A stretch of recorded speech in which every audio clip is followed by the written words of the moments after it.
Today's show is on the African experience in the United States, and there's no better way to help me discuss this other than with my fellow Tar Heel alum, Makhtar N'Diaye. Now, Makhtar is not only the first Senegalese player to ever play in the NBA, he also helped pave the way for future Senegalese players in the NBA after him. After a 10-year pro basketball career, he was an NBA agent for 8 years before settling into his new and current role of NBA Rover Scout for the New York Knicks. Hey, Makhtar, welcome to the league. How you doing, brother? I'm great, man. Thanks for having me. Oh, man. To be here, man. Thanks for coming on the show. And, I got my Tar Heel shirt on. I see. Yes, sir. Two UNC alum. Definitely. Very grateful to have you on the show, brother. Thanks for having me, dog. So the show today is on the African experience in the United States, and I kind of wanted to have a conversation about it. And, it's tough when you coming from an African culture, coming to the U.S. culture, it's like night and day on what we experience. And one of the major experiences that, I had to learn was that education obviously was number one in the African community, and athletics not so much, right? At all. At all. And I know when I grew up, my dad, all he cared about was how'd your grades look. So he never went and watched me play not one game, even up until I played overseas for a little while, and still never ever saw me play. And I know for you, you came from Senegal, born and raised there. And once again, education not being, education being the number one thing, how were you able to even have the time to even practice playing basketball to get so good? Well, thanks for thinking I'm so good. I appreciate it. But like you're right, the African culture is totally different than what we see here. You came in this country and you pursue a dream. And in Africa, especially, in French-speaking Africa, we have a tendency to follow the French, meaning sports is not really big. It's not part of the culture in France. So it's not part of the culture in our countries because we used to be French colonies. So our parents and grandparents, it was all about being a doctor, lawyer, whatever you want to call it. As long as you go to school, they were cool with it. So they were looking at sports as just something fun to do after school. Like they have in America after school program. That's what sports is in Africa. It's an after school talk. So for myself, yourself, and many others to kind of find a way and create a path to use sport and to get to where we got today, that itself is is great. It's like it's incredible. It's unheard of because like you said, I'm sure we have common experiences and stuff with dealing with parents and when you come home and homeworks are not done and all that type of stuff. I used to sneak out the house to go play ball. Oh, wow. They didn't want me to play ball. Now, my mother, who was an athlete, did the Olympics and all that. She understood that sports was a way for me to create a life for myself because she had to go through the same thing. She had to sneak out the house to go like track meeting and all that type of stuff. Her father did not know about it. Oh, wow. Until later on, when she started winning, she started breaking records in Senegal and all that. Now, she's the greatest child ever now. Now you can't touch her. Now, all right. Don't wake up. She's resting. So I have to go through the process myself. Wow. So was she pivotal in like you being able to convince the whole family that you needed to come to U.S. to go to high school to pursue basketball? Well, I'm going to tell you a story, actually, because I did not just wake up and just come to the U.S. As you know, we were not exposed to the U.S. at all. Everything we did was based on friends. Okay, you're looking at, every Saturday afternoon we used to have like a French game and a basketball game from the French league. So that used to be like our thing. So I wanted to go to France and make it there, make some money, and go back home, just like all the guys that did it before me. So I think the U.S. kind of came, along when I played in the tournament against a U.S. team in France. And I was MVP of the tournament. And some college coaches were there to recruit American players that came to play in that tournament. And I ended up catching the eye of Dave Otto from Wake Forest. And that's kind of like how the story started for me coming to America, so to speak. But it was not like a goal of mine. It was not like something that I dreamed of or anything. It just happened by accident, I would say. Oh, wow. So how did Oak Hill come into the picture? Because just to give some history for people who don't know about Oak Hill has an alumni record of multiple NBA players, multiple Division I players. I mean, you've had guys like Carmelo Anthony, KD, yourself, all the guys that played in the league that came out of there. Jerry Stackhouse, Jeff McGinnis, all UNC guys. Yeah. How did Oak Hill come into the picture?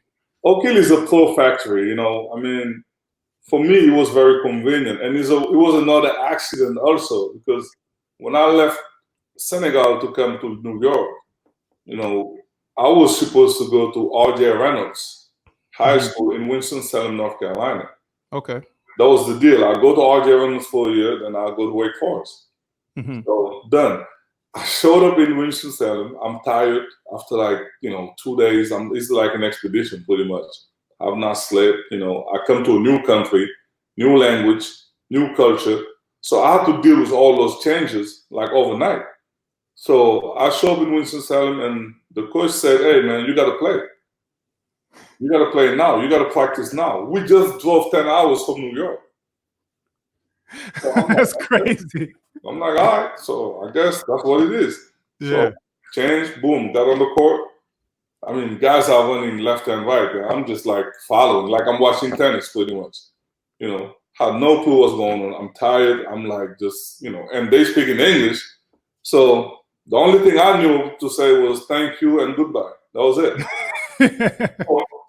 So I just did not have any opportunity to even say thank you and goodbye, you know, while I was on the court. The guys was just, you know, flying by me. So Coach Smith from Oak Hill came to watch another player. And I don't know, for some reason I was just drawn to him. You know, he's watching me and, you know, I'm running up and, you know, didn't touch the ball much. Haven't done nothing really. But I guess he saw that, you know, I had something in me that the other coach did not see. Yeah. So after practice, and that's what made him, you know, who he is versus who the other guys is. You know what I'm saying? So he went to the other coach and said to him, "Hey, the African kid." He said, "I don't know, man. They told me everything. Like, he was great. He was this shot blocker, have a mid-range jumper. She can shoot the threes, but as you see, we ain't see nothing." Yeah. Then Coach Smith was like, "Well, I'll take it." Wow. And from there, everything just kind of shifted. So all I know was that I turned around and see my luggage was being taken out the one car and being put in another car. Just like that. Just like that. And Coach said to me, "Hey, you know, I'm Steve Smith," and I'm just looking at him pretty much. So, you know, as you know, in our culture, we usually being introduced to someone else. You don't introduce yourself. Yeah. You know, I introduce you to such and such, but you just don't show up and say, "I'm Makhtar," you know? That's an American thing. So right there, I'm like, okay, now this guy just said a name. I don't know what he's talking about, but let me just be quiet and just see where it goes. So we got in the car, drove about 3 hours, 3.5, and I'm looking around, there's nothing. Like literally nothing. I'm like, this is not my dream of America. This is not what I saw. I left New York about a day and a half ago. Now I'm here. And that's kind of like how the Oak Hill experience started for me. And I'm glad it did happen that way because I had a great experience there. How did you adjust with the language and the food once you got to Oak Hill and you were starting to learn and understand the cultures? Because, you know, we have two big differences, African culture versus the United States culture. Yes. How was that adjustment for you? Two guys, Jeff McGinnis and Jerry Stackhouse. Two guys. Those are the two, like, I used to follow stat. Well, let's say we go to, you know, fast food place to get food. And I would just follow. The first 2 days, I would watch what he's ordering. And I'm like, okay, And I kept saying the same thing. And to this day, he still teases me over that. I always say the same thing. So, and Jeff was the one when I needed to say something, I'll go to him. I'm like, yo, touche, you know. I want to say, and then he would like, all right, say it this way. But Yeah. trust me, I had to learn the hard way too, because they caught me a few times. But they tell me to say the wrong thing, and I got, I learned my lesson quick. Wow. But, yeah, those two guys was like instrumental in my, insertion in this new culture, definitely. Because what a lot of people don't understand is in our culture, we have certain things in the household that is just non-negotiables, like discipline, Yes, being respectful to your elders, like you said, being introduced to folks. And I'm not saying that that's not in American culture, but it was just a different look. it is. Can you speak on that a little bit on what you experienced in Senegal versus what you experience here? The most telling thing, I'm gonna tell you, this happened in North Carolina. So Coach Gut took over practice, and he's like, asking us to do something, and for some reason, I did not get what he was asking. Mm-hmm. So he just called me up, like, and I walk up to him, and of course, as African, when the elder speak to you, you put your head down. Yeah. So he's talking to me, he's yelling, so I have my head down. So he's like, well, I need you to look me up. Look at me in the eye. When I talk to you. And I was just like this. And he was like, get out of here. So kick me out of practice. Are you serious? Yes, dead serious. So I left practice. I left. I went in the locker room, and I'm like, this fuck. I'm like, man, what now? This guy's yelling at me over something that's, really meaningful. And then boom. So about 20 minutes later, Coach Smith walks in the locker room and said to me, what was that about? I'm like, I don't know. He said, why you did not look at him when he was talking to you? Mm-hmm. I'm like, you don't look at an older person when he's talking to you. I mean, at least that's what I was taught. When someone older speaks to you, you got to put your head down. That's respect. Yeah. He said, well, interesting, because here is disrespect. It's disrespect. And I say, really? He said, yeah. He said, because he's talking to you and you're looking down, that means you're not paying attention to what he's saying. Yeah. And I said to him, well, I'm looking down because, I'm paying attention to what he's saying. Literally, I'm focusing on what he's saying. That's why I'm looking down. Yeah. So we kind of went back and forth. He kind of laughed about it. I'm like, this dude's laughing at me, man. So, no, this is the killer part. The next day, I show up in practice. There's no Coach Guthridge.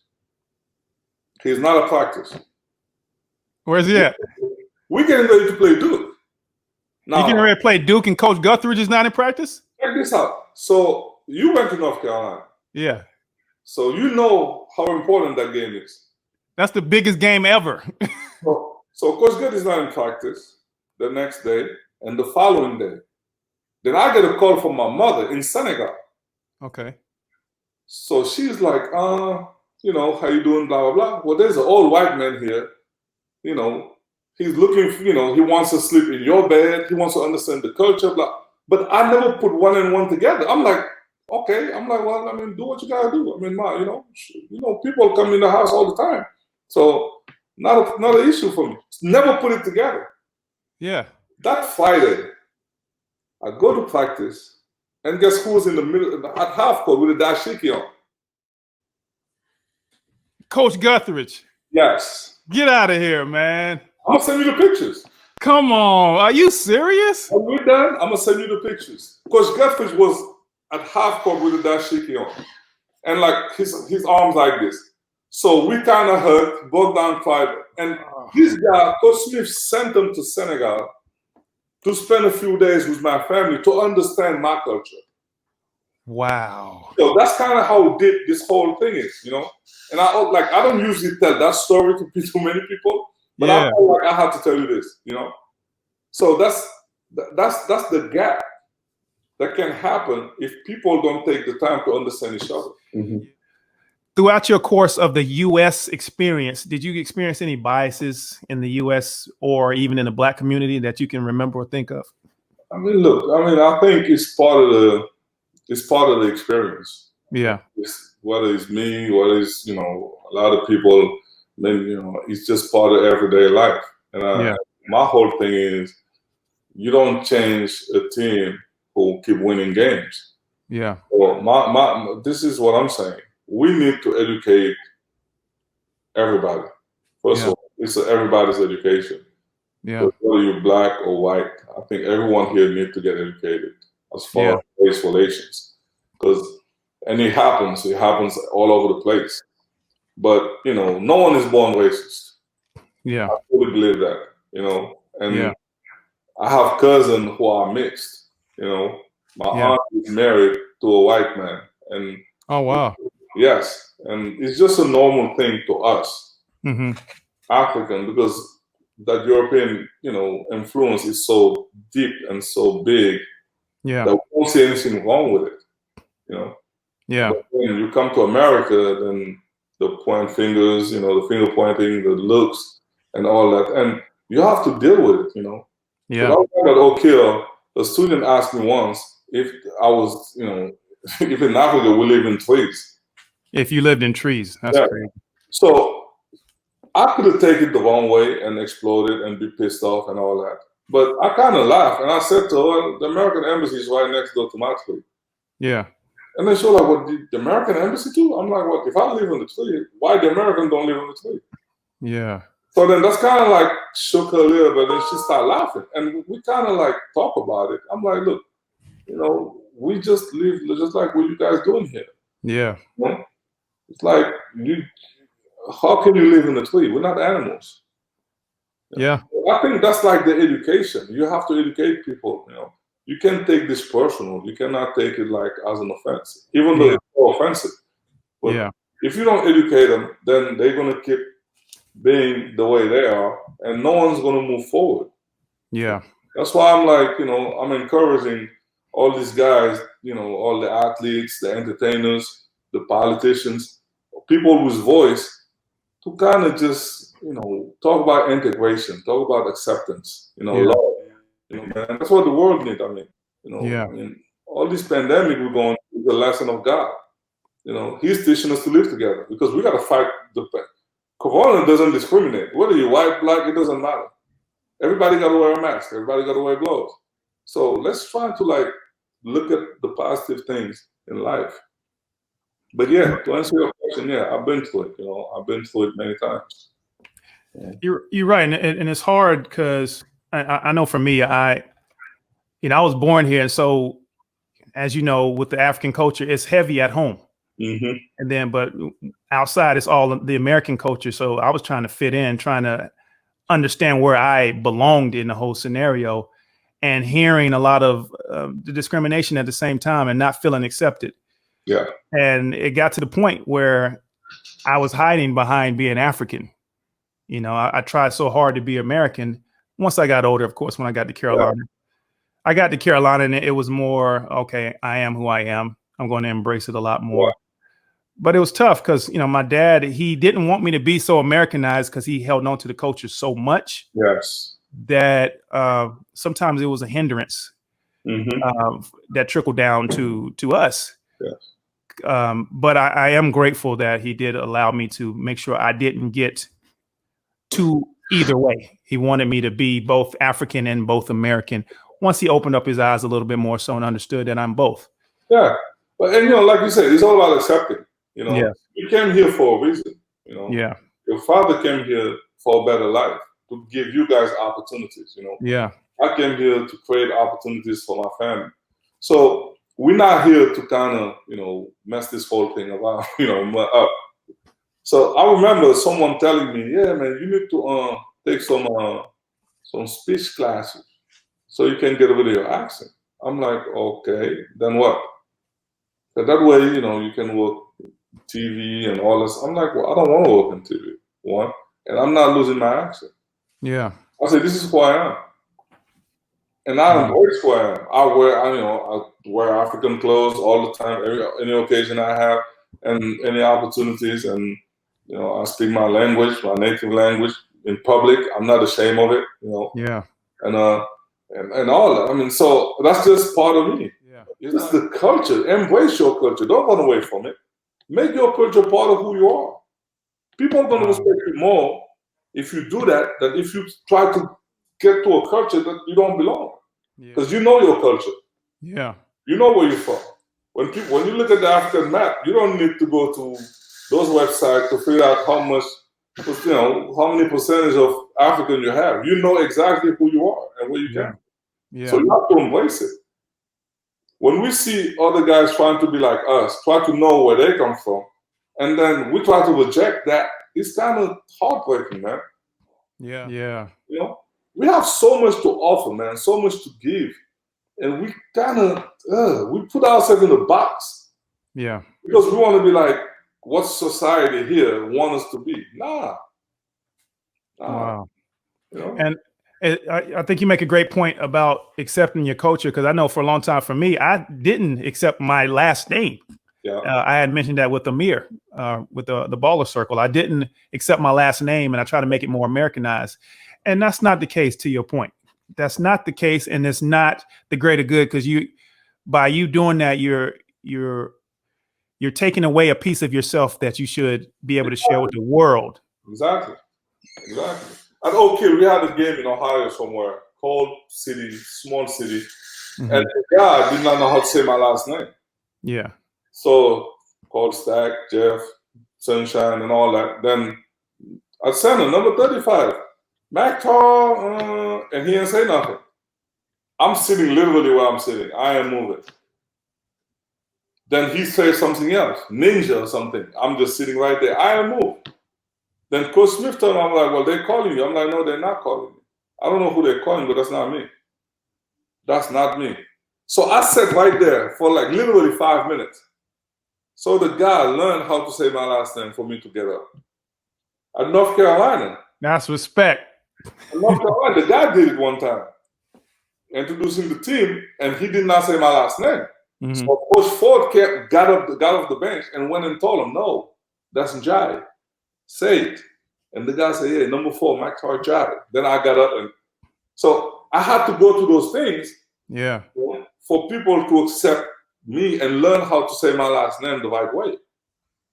You know? Wow. So if you have to go through those things, yeah, go through those things. But that's my last name. You're not going to change it. Yeah. You're not going to change it. Because, you know, how can I explain my parents? How can I explain my son how to say my last name if Americans gave me another last name? Yeah. You know? First time someone called me Mac, my mom was like, who's that? So I'm like, well, you know, that's kind of like my nickname. No, that's not your nickname. Mac isn't, I'm the one giving you a nickname, not them. She was like mad. So I'm like, listen, in America, people have a tendency to use like, you know, just short things to call you. Yeah. Like, sometimes use letters like BC, stuff like that. I'm like, it's a basketball thing. It's just, I say, no, it's not a problem. Yeah. You're not butchering my name. That's fine.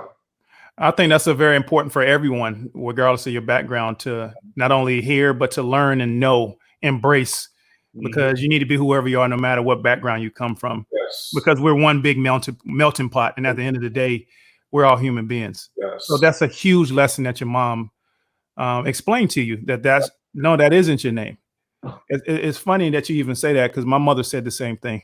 I never told anybody that, but my mother literally said the same thing. And that was one of the things that made me change. Because I think someone called the house one time and they said, is Newton Mayenge available? See what I'm saying? And she was like, who was that? Who was that? Exactly. Oh, Newton.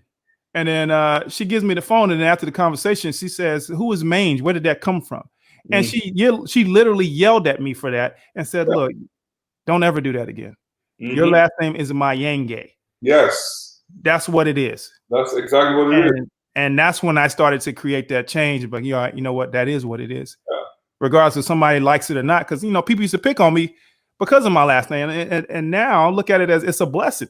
It is a blessing. Because there's a history behind our last names. Yes. African last name is just not something you pick up out of the book and say, okay, this is what your name is going to be. Yeah. There's a history behind it, you know.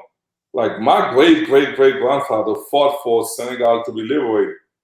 Wow. So, you know, he was a king. You know, N'Diaye, he was a king. And then you got Bouna N'Diaye, you got all that. So there's a descendants here. So you don't want to be the one that's going to mess up that bloodline. Yeah. You know? And I'm sure there's a history behind your last name as well. So we have to teach them, you know, not only our values, but, you know, our culture, and just kind of help them become wealthier. Because the wealth is not just money. You know, It's knowledge.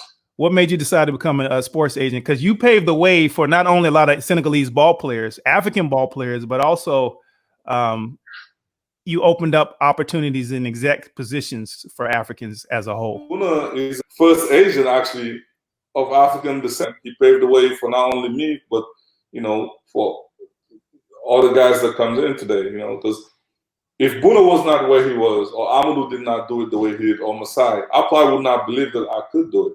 Yeah.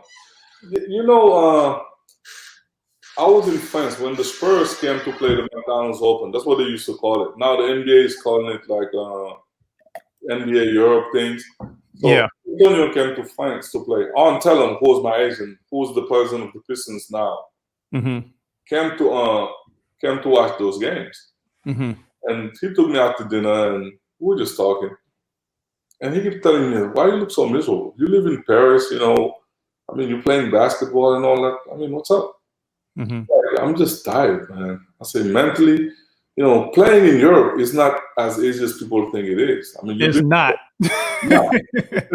People think it is, but it's not.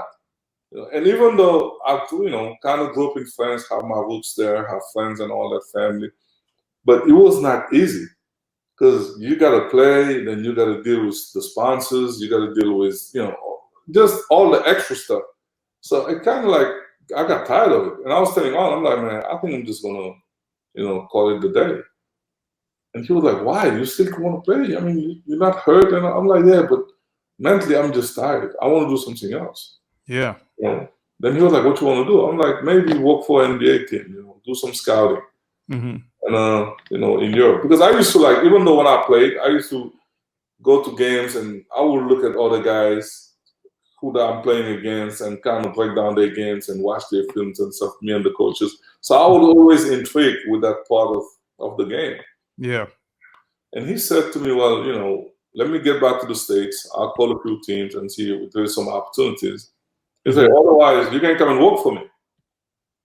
I'm like, and do what? He said, you're good, you know how to express yourself. You're good at talking and, you can come and be an agent. I'm like, me, an agent? He said, yeah. I'm like, no way, I said, forget about that. I'm not, nah, I don't want your life.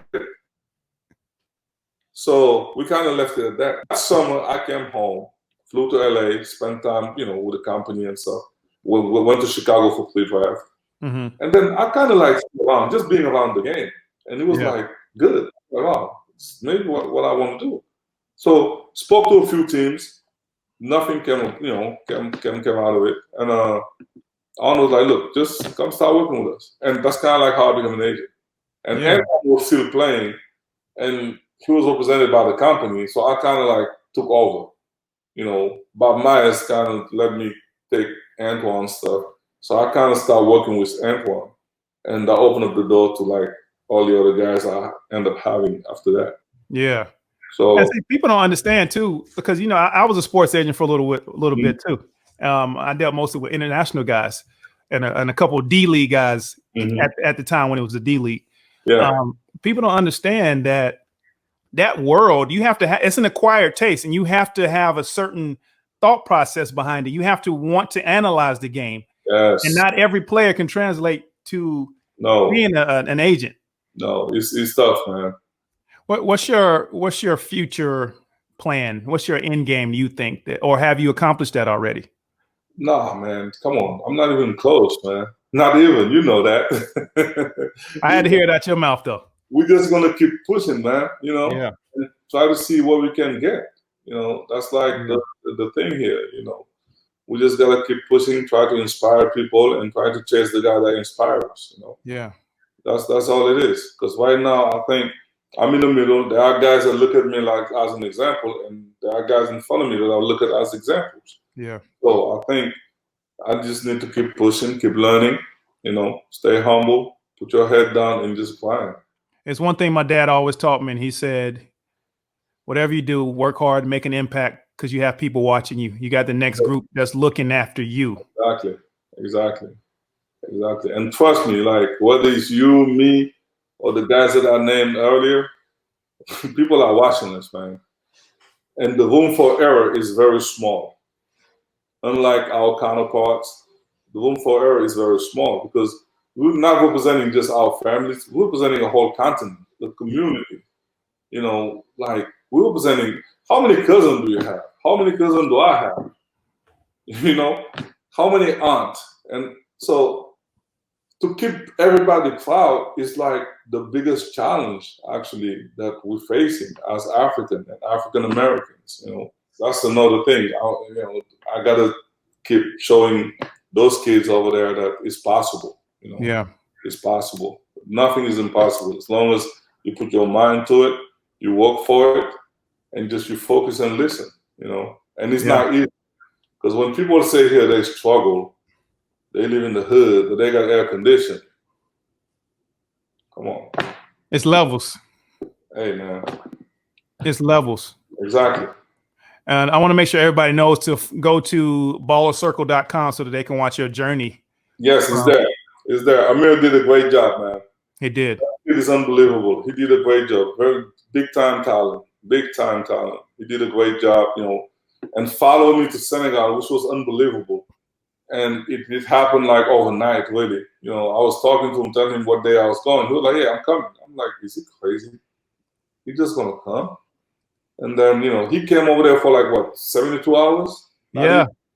I mean, that's unreal. The kid don't sleep, and he stay at it, man. He stay at it. You know, I mean, to this day, people, my family, people in the neighborhood keep asking me about him. He became like a star now. He's a cult hero in Sika. He's unbelievable, man. I'm glad he got a. I'm glad that you guys got a chance to get that because that's a story that needed to be done and told to the world. No, I really appreciate that he did that, and so you know, I appreciate you inviting me also. You know, to create this platform because you know, brothers like you, man, you guys are doing it, man. You know, more power to you, and keep doing what you do. Keep representing yourself, your family, you know, and stand for what you believe. But it's got to start with us. Yes. You know, we got to show each other love, man. We got to respect each other. You know, we got to stop the killing, stop, you know, petty crime, stop all that stuff, man. You know, yeah, we got to stop all that, man. We can't like tell other people to mistreat us, to stop mistreating us if we mistreat ourselves. You know, it starts with us. You know, and I think that's the bottom line here. Brother, thank you so much for your time. I appreciate you coming on, Makhtar, man. Such a blessing. Such a blessing, brother. Such a blessing. For everyone, this is our show. This is Newton Mayenge with the League. Everyone, please continue to be safe. Take care, Makhtar. Thank you again. And we're signing off. Talk to you soon, brother. Thanks for having me, man.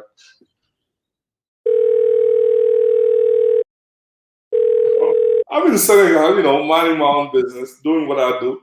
Yeah. With my boys, you know, going to watch soccer games and stuff. So Coach Smith had called the house twice. So my mom, who did not speak English, God bless her, I would come home, she was like, some American called here. They're looking for you. What you do? I'm like, nothing. I ain't do nothing. She said, what you do? I'm like, I ain't do nothing, Mom. And she was like, I said, did you take the name? She said, something Smith. I said, okay. I said, you know, Smith is like N'Diaye in Senegal, right? Like, yeah. American last name is Smith. Then she was like, all right, well, next time he called, just be here. So we kind of went back and forth for a whole week. Then the following week, my mom was like, you're going to sit your butt here today because the guy going to call back. So, boom, the phone rang, and that's Coach Smith. Wow. And you're going to trip on this one. He was like, hey, Makhtar, how you doing? I say, who's this? Say, Dean Smith. And I hang up. Stop it. Yes. Oh, Mac, are you serious? I'm like, there's no way Coach Smith is calling me in Senegal. So this is Stop like, it. right? I'm like, Jeff is pranking me. I'm not dealing with this. So he calls again. Makhtar, this is Dean Smith. Boom, again. I hang up. I'm like, this guy needs to stop. So about 30 minutes later, he calls back and he say, do not hang up the phone. This is Coach Smith. And I was like, oh. I'm like, well, my bad. I mean, what's going on? He said, well, you know, Jeff and all that, and you know, we're interested. You know, would you want to come here? Yeah. I said, well, I'm at home right now. I'm in Senegal. Like, I could not even answer the question. I was so like stunned. I'm like, yo, this man is calling me. This is the guy who coached Michael Jordan. He's calling me. So I'm like, okay, well, I'm coming back in the States like probably in a month. So I'll take some visits. I'll definitely come to North Carolina. Now I'm trying to play hard to get now. If he really wants me, he's gonna try to, So that's kind of like what happened. I came back to the States, visited a couple school, and then went to North Carolina. It was not even a visit. I went there and I signed right away. Yeah. So that's crazy.